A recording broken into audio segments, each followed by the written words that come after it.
सुनाओ car trade technologies limited अब देखिए 854 रुपए 40 पैसे का प्राइस हमें देखने को मिला है। पेटीएम के साथ एक और नाम जुड़ता है जिसने पूरी की पूरी वेल्थ खराब कर दी है, car trade technologies limited. New age company में इसका भी नाम शामिल है एंड हायर साइड से अभी भी बहुत बड़ा डिस्काउंट है। मोटा मोटा अगर आप बात करें तो 80% का अभी भी डिस्काउंट हमें देखने को मिलता है हायर साइड से। एंड कहीं ना कहीं अब इस कंपनी का बारी आ चुकी है हायर साइड जाने की, या कह सकते हैं ऑल टाइम हाई की तरफ मुड़ सकता है ये स्टॉक।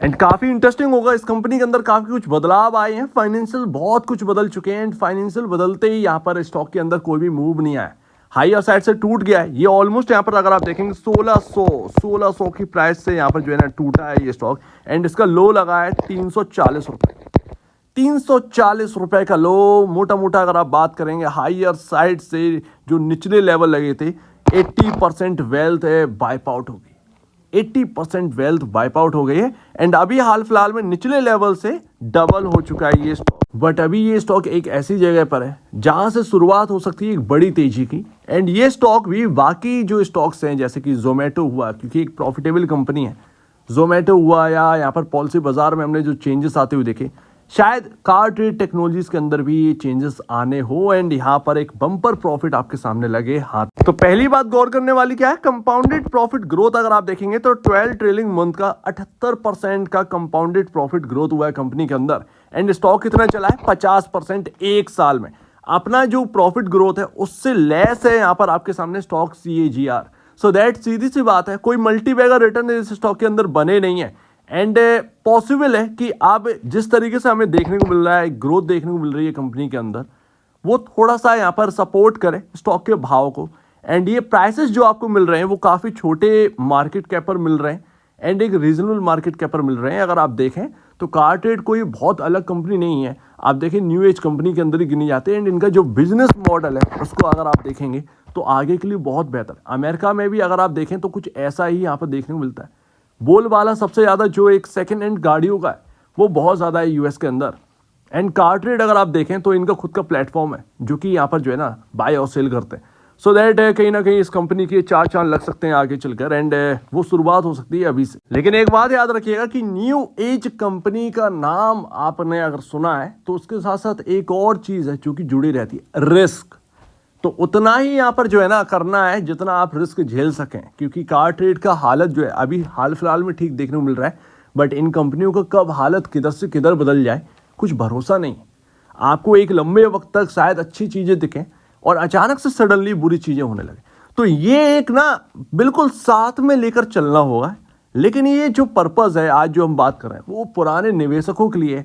एक टाइम था 1600 पर जब कवर किया था हमने इस स्टॉक को। एंड जो लोअर लेवल जा रहे थे वो उस वक्त समझ गए थे हम कि ये बिल्कुल डाउन जाने वाला है। उस वक्त पकड़ भी लिया था इस बात को, जिसने भी उस वक्त समझना तो वो आज बेनिफिट में होगा, उसके हाथ में जो है ना वो लॉसेस लेकर नहीं चल रहा होगा। बट आज की डेट में आप प्रॉफिट आने का टाइम है एंड इससे पीछे नहीं हट सकते। सेल्स का अगर आप देखेंगे तो आप देखेंगे यहाँ पर आपके सामने ईयरली है। एंड 2016 में 33 करोड़ का था, लगातार ये ग्रो करा है। एंड 2024 मार्च में 490 करोड़ का यहाँ पर जो सेल्स है वो क्लॉक करी गई है। एंड यहाँ पर प्रॉफिटेबल है, मतलब 2 साल हो गए थे। 2022 काफ़ी बड़ा लॉस मेकिंग ईयर था, -133 करोड़ का यहाँ पर ऑपरेटिंग प्रॉफिट यहाँ पर क्लॉक किया था, जिसकी वजह से माहौल काफ़ी ख़राब हो गया था कार ट्रेड के लिए। एंड आज की डेट में ये अच्छे खासे ऑपरेटिंग प्रॉफिट में। इवन अगर आप देखेंगे तो हाईएस्ट ऑपरेटिंग प्रॉफिट पर ये कंपनी बैठी है मार्च 2024 के रिजल्ट के हिसाब से। 79 करोड़ ऑपरेटिंग प्रॉफिट, 16% मार्जिन हमें देखने मिल रहा है। लेकिन एक और चीज है, नेट प्रॉफिट। सही से देखिएगा नेट प्रॉफिट को, अगर आप इस स्टॉक को होल्ड करते हैं 20 करोड़ का आपको नेट प्रॉफिट दिख रहा है, बट ये आपको लेस क्यों दिख रहा है? आज इसके टाइम जो नेट प्रॉफिट है वो 80 से 100 करोड़ के आसपास का होना चाहिए था। 2024 में हुआ क्या इनके साथ, अदर इनकम जो है ना बिल्कुल वाइप आउट हो गई। जो 60 से 70 करोड़ की अदर इनकम हमें 2023 या उससे पहले के रिजल्ट से हमें देखने को मिल रही थी ना, वो 2024 से मिसिंग है। 3 करोड़ या 4 करोड़ का ही यहाँ पर जो है ना अदर इनकम है। अब सोचिए अगर ये 60-70 करोड़ रुपए पहले के हिसाब से अगर अदर इनकम होता तो आज की डेट में इसका जो नेट प्रॉफिट है साल का वो 100 करोड़ होता। तो ये एक बात आ जाती है, अदर इनकम वाइप आउट होने की वजह से जो आपको दिख रहा है वो सिर्फ और सिर्फ ये आपका कटौती या एक्सपेंसेस कट करने के बाद ही है सब कुछ, अदर इनकम का सपोर्ट नहीं है इसमें। तो फाइनेंशियल अच्छे लग रहे हैं कार ट्रेड के, एंड जो मार्केट कैप पर मिल रहा है 4000 करोड़ का मार्केट कैप है इस कंपनी का भी, 4000 करोड़ का, मात्र 4000 करोड़ का मार्केट कैप है। एंड इसीलिए मैं आपके सामने लेकर आया हूं कि कार ट्रेड के अंदर कुछ बन सकता है। ठीक है, अच्छी बात क्या है कि लॉन्ग टर्म में जो रिस्क पैदा होते हैं कंपनी के अंदर, उसको कैसे मैनेज किया जाता है, कंपनी के रिजर्व को देखा जाता है। कंपनी का रिजर्व क्या होता है, कंपनी का रिजर्व डिविडेंड बांटने के लिए नहीं होता। ठीक है ना, ये ध्यान रखिएगा, डिविडेंड बांटने के लिए नहीं होता। आप लंबा चौड़ा रिजर्व देख लें तो आप सोचिए कि डिविडेंड दो, ये डिविडेंड क्यों नहीं दे रहे हैं, तो ये मत सोचिएगा। कंपनी का रिजर्व जो है ना, वो आने वाली समस्याओं से निपटने के लिए, कि आने वाले टाइम में अगर कुछ समस्या आ गई तो वो जो रिजर्व इन्होंने कलेक्ट करके रखे वो फंड यूज करा जाए उन समस्याओं से निपटने के लिए, एंड कंपनी का जो ग्रोथ है या सस्टेनेबिलिटी है वो जारी रखी जाए। तो ये बात है। एंड 2023 करोड़ का रिजर्व है इस कंपनी के पास, 2023 करोड़ का रिजर्व है मार्च 2024 के हिसाब से। एंड कंपनी का मार्केट कैप आपको कितना देखने को मिला है, 4000 करोड़ का, सिर्फ और सिर्फ 4000 करोड़ का। ऐसा नहीं है कि 40,000 करोड़ का आपको मार्केट कैप देखने को मिला है या फिर 16,000 करोड़ का मार्केट कैप देखने को मिला है। मैं लाता भी नहीं इसे। एक और बात, कंपनी का जो मेजॉरिटी प्रमोटर है वो कौन है, यहाँ पर आपके सामने FIS यहाँ पर 59.31% होल्ड कर रहे हैं कार ट्रेड लिमिटेड के अंदर। एंड FIS अगर आप देखें तो मेजॉरिटी स्टेक ओन करते हैं, तो FIS ही इस कंपनी के असली हकदार हैं, असली मालिक हैं, जो कि हमें देखने को मिला है। DIS अचानक से यहाँ पर पता नहीं क्या हुआ है, DIS मार्च 2024 के कंपैरिजन जून 2024 में जो रिजल्ट आया, सडनली जो उनकी होल्डिंग चली आ रही थी वो अचानक से बढ़कर 12.91% हो गई। मुझे नहीं पता क्या हुआ, बट इस कंपनी के ऊपर बहुत सारा पैसा लगा है म्यूचुअल फंड का। सडनली ये पैसा निकल कर आया है म्यूचुअल फंड की तरफ से और यहाँ पर इन्वेस्ट हुआ है।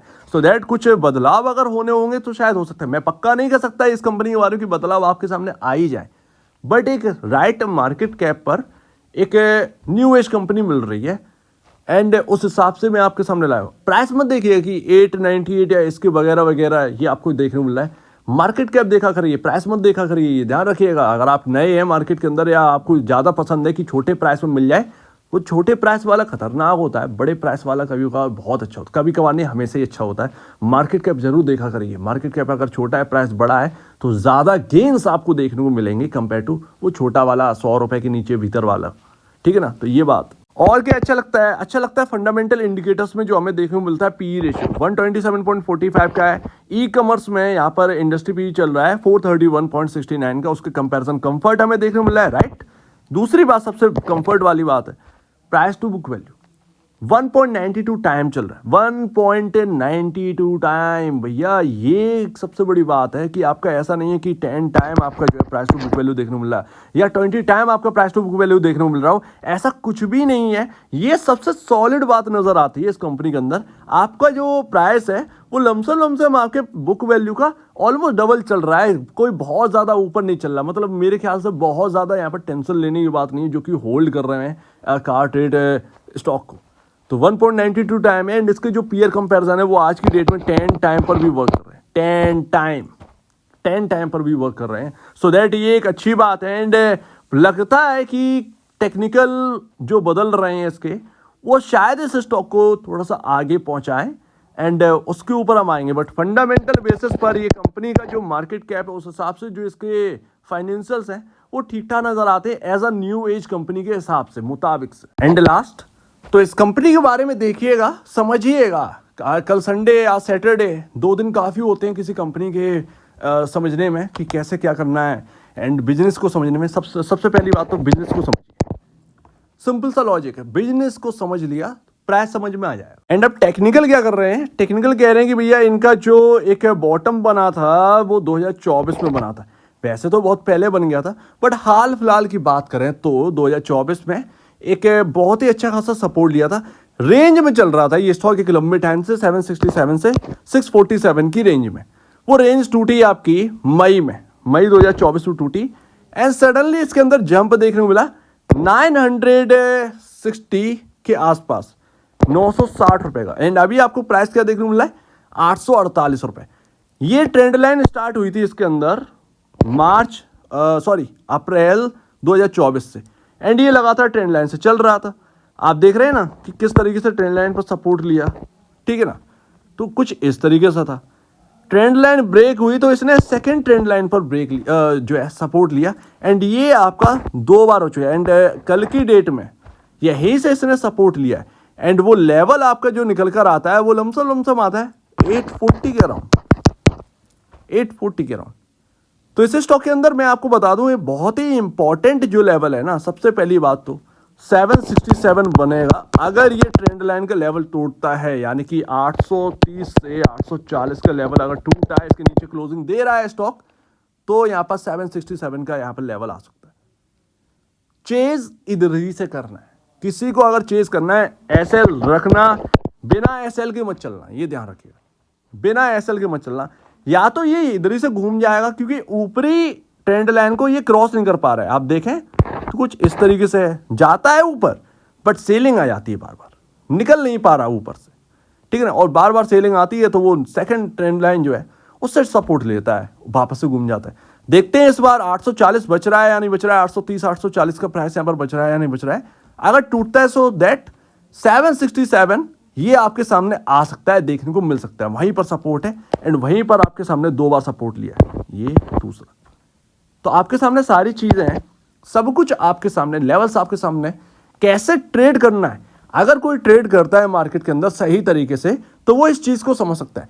जो एकदम नॉर्मल ट्रेडर हैं, जो बिल्कुल रिस्क नहीं ले पाते हैं एंड यहां पर ज्यादा उनको चीजें समझ में नहीं आती, वो बिल्कुल दूर रहिएगा क्योंकि वॉलेटिलिटी काफी ज्यादा होती है इस स्टॉक के अंदर, सिंपल सी बात है। जो चेस कर सकता है, चेस करना जानता है, वो चेस करिएगा, समझ रहे ना। एंड अगर मुझे लगता है अगर ये 967 सॉरी 970 990 अगर ये लेवल निकल गए बॉस, ये आपका टॉप है यहां पर, ठीक है ना, ये 970 990 ये अगर लेवल निकल गए सो डेफिनेटली आप ध्यान रखिएगा कि ये फिर रुकेगा नहीं, ये 1000 प्लस फिर यहां पर जो है ना चला जाएगा, 1000 प्लस एंड अच्छा खासा रिटर्न यहां पर जो है आपको दे सकता है। तो ये चल रहा है कार ट्रेड के अंदर, लेवल से यहां पर नोट कर लीजिएगा और समझ लीजिएगा। ऐसा नहीं है कि मैंने बता दिया तो हो गया काम, नहीं, आपको समझना है, ठीक है ना, समझना है, समझ में आ रहा है तो ठीक है, नहीं आ रहा तो कोई बात नहीं, सिंपल सी बात। एंड जो भी अगर करें रिस्क टेकर ये करना, एसएल जरूर रखिएगा, एसएल को इग्नोर मत करिएगा, ध्यान रखिएगा, अदरवाइज आपके लॉसेस बढ़ जाएंगे। एसएल अगर हिट हो जाए छोड़ देना। मोस्ट इंपॉर्टेंट लेवल 767 760 के आसपास का होगा एंड अगर इसके नीचे ट्रेड करेगा तब तो ये चार्ट ही बेकार हो जाएगा, लेकिन मुझे लगता नहीं कि ये ब्रेक करेगा एंड अगर ब्रेक भी करता है तो हाल तुरंत ही रिकवर हो जाएगा। तो ये आपके सामने, तो ये ट्रेंड लाइन एंड ये आपका जो सपोर्टिंग्स है वो आपका यहाँ पर जो है ना बहुत ही इंपॉर्टेंट लेवल है। कैसे ट्रेड करना है ये आप समझिएगा, उम्मीद है काफ़ी कुछ आपको समझ में आया होगा। फंडामेंटल बेसिस पर कोई अगर यहाँ पर पहले से ले रखे कार ट्रेड के स्टॉक को, तो यहाँ पर कहीं ना कहीं उनके हाथ बड़ा जैकपॉट कहीं ना कहीं लग सकता है। लेकिन मैं नए ट्रेडर, नए इन्वेस्टर का यहाँ पर जो है ना मैं यही कहूँगा एसएल लेकर करिएगा। जो होल्ड कर रहे हैं वो शायद निचले लेवल से होल्ड कर रहे होंगे, उनके हाथ में तो रहेगा, लेकिन जो हायर प्राइस पर लेता है, जहाँ पर कठिनाई है, ये प्राइस कठिनाई वाला प्राइस है, आसान नहीं है इसको भेद पाना, ठीक है ना, और भेद लिया तो फिर यहाँ पर जो है ना 1000 प्लस, समझ रहे हैं। तो इसीलिए मैं कह रहा हूँ कि स्टॉप लॉस रख के ही करना है, स्टॉप लॉस हिट होता है नहीं रहना है। 767 के नीचे, 767 के नीचे अगर ट्रेड करे ना, छोड़ देना है इस स्टॉक को, ये ध्यान रखिएगा, समझ रहे ना, पैटर्न खराब हो जाएगा। तो ये बात, सो उम्मीद है काफ़ी कुछ आपको समझ में आया होगा। एक बार से पहले या बेचने से पहले अपने ब्रोकर एंड एडवाइस से जरूर सलाह लीजिएगा। खुद की स्टडी करिएगा, उससे बेहतर कुछ भी नहीं, खुद की स्टडी मस्ट है। तो आप दीजिए वीडियो देखने के लिए बहुत धन्यवाद दोस्तों।